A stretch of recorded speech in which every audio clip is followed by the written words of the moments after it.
Start. अध्यक्ष महोदय, मैं आशा करता हूं कि इस सदन के लिए यह अंतिम अवसर होगा, जबकि इस संविधान में इस आधार पर यह संशोधन करने का अवसर आया है।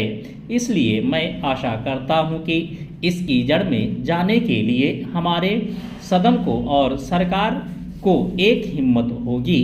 हिम्मत की बात मैं इसलिए कह रहा हूं कि हम में से अधिकांश लोग इसी समाज में आते हैं और हम जानते हैं कि जिनके हाथ में संपत्ति है उन्हीं के द्वारा यह अछूत और छूत का रोग फैला हुआ है।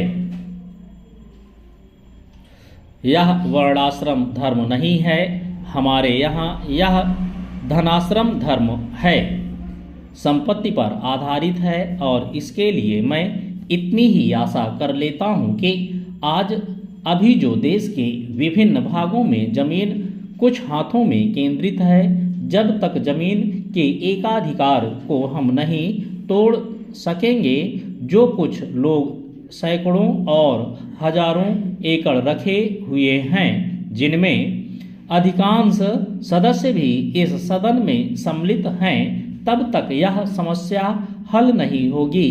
इसलिए मैं यह कह रहा हूं कि सदन को भी हिम्मत होगी कि आज जिस तरह से हमने लगभग एक मत से इसको स्वीकार किया है, भूमि सुधार का प्रश्न जिसकी चर्चा उठी है और हम उठाएंगे कि जो जोतने वाला है, जो खेत पर मेहनत करता है, जिसमें 100% हरिजन तो हैं ही, आदिवासी भी हैं, तो जो मेहनत करता है जमीन पर उसका अधिकार होगा।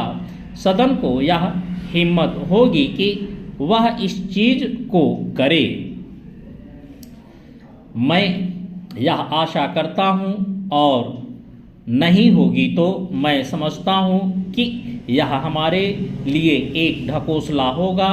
यही आग्रह मैं सभी लोगों से करता हूं कि भूमि के प्रश्न को सुधारे बिना अछूतोद्धार नहीं होने वाला है और यह राष्ट्रीय उत्थान होने वाला है। मैं चाहता हूं कि वह शांति से हो, इसीलिए मैं यह आग्रह कर रहा हूं, नहीं तो अशांति फूटेगी। लेकिन हम चाहते हैं कि शांति से हो, इसलिए मैं फिर आग्रह कर रहा हूं कि दल और पार्टी की दीवार तोड़कर हम इस प्रश्न को लें और केंद्रीय सरकार भी हिम्मत करे। प्रधानमंत्री प्रतीक्षा में ना रहें कि कुछ और लोग इधर से चले जाएंगे तो वह करेंगे, और लोग जाएंगे तो वह कठिनाई में फंस जाएंगे। इसीलिए मैं कह रहा हूं कि यह अवसर है। अध्यक्ष महोदय, वह हिम्मत करें जिससे देश में जमीन जोतने वाले को मिले, और जो मेहनत नहीं करते उनसे जमीन लेकर उसका बंटवारा कर दिया जाए। मुझे आश्चर्य हुआ जब मैंने इस प्रतिवेदन को आरंभ से अंत तक देखने की कोशिश की और इसमें अंग्रेजी का इतना समर्थन मेरी समझ के बाहर की बात थी। अंग्रेजी के समर्थन के साथ रोमन लिपि तक का समर्थन किया गया है। जब हमारे संविधान में देवनागरी लिपि को राष्ट्रीय लिपि माना गया है और आज भी हिंदी देवनागरी लिपि में लिखी जाती है, मराठी देवनागरी लिपि में लिखी जाती है, अन्य भाषाएं अपनी अपनी लिपि में लिखी जाती हैं। रोमन लिपि के लिए इस आयोग की रिपोर्ट में किस प्रकार कहा गया है? रोमन लिपि की बात कैसे इसमें आई, यह मैं कम से कम नहीं समझ पाया। पर एक बात देखने योग्य है कि अंग्रेजी का इतना समर्थन होने के बाद भी और कई विदेशी विशेषज्ञ इस आयोग के सदस्य होने पर भी अंत में उन्होंने भी माना कि अंततोगत्वा शिक्षा का माध्यम प्रादेशिक भाषाएं होंगी। आयोग को यह भी मानना पड़ा कि अंग्रेजी के माध्यम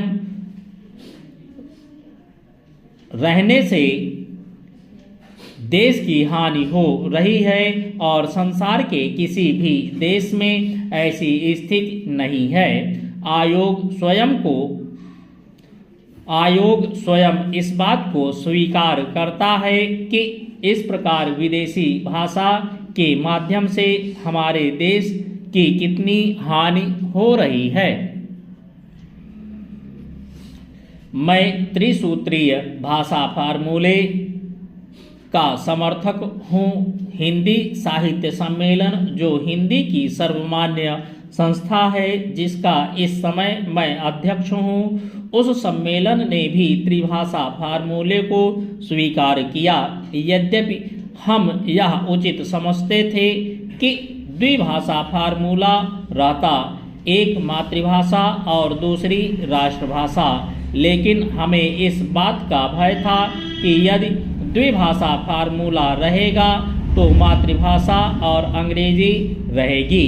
इसलिए हमने विवश होकर, प्रेम से नहीं, उत्साह से नहीं, बल्कि लाचार होकर त्रिभाषा फार्मूला स्वीकार किया कि मातृभाषा रहे, हिंदी रहे और तीसरी भाषा अंग्रेजी या किसी भी दूसरी भाषा रह सकती है।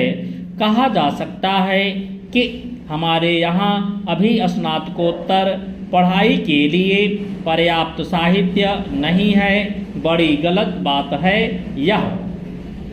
अभी सरकार के द्वारा ही कुछ महीने पहले यहाँ पर एक प्रदर्शनी हुई थी। उस प्रदर्शनी से यह बात स्पष्ट है कि हमारे यहाँ पर वैज्ञानिक और शास्त्रीय विषयों पर भी कम से कम हिंदी में पर्याप्त पुस्तकें हैं। महोदय, हमारे यहाँ अशांति क्यों होती रहती है? इसलिए नहीं कि पुलिस वालों की संख्या बहुत कम है। अशांति इसलिए होती रहती है कि समाज में ऊंच नीच और लोग अनुभव करते हैं कि उन्हें न्याय नहीं मिल रहा है। कानून और व्यवस्था की समस्या केवल भारत में ही नहीं है। मैं आपसे अमेरिका की ओर देखने को कहूँगी। मैं कहूँगी कि आप अन्य अनेक विकसित देशों की ओर निगाह डालें, जहाँ ना पैसे की कमी है, ना रोजगार की, ना दुनिया के सुख साधनों की। मैं आपको विश्वास दिला सकती हूँ कि एक अकेली स्त्री जितने सुरक्षित भाव से कोलकाता या दिल्ली की सड़कों से गुजर जाती है, उतनी उन देशों के अनेक शहरों से नहीं गुजर सकती। गुजरात को क्या सहायता दी गई? क्या आपने इसके आंकड़े देखने का कष्ट किया है? मैं यहाँ कागज पत्र लेकर नहीं आई हूँ, लेकिन मैं कह सकती हूँ कि गुजरात को भारत के कई राज्यों की अपेक्षा अधिक सहायता मिली है। आपने एक या दो विशेष परियोजनाओं की चर्चा की है।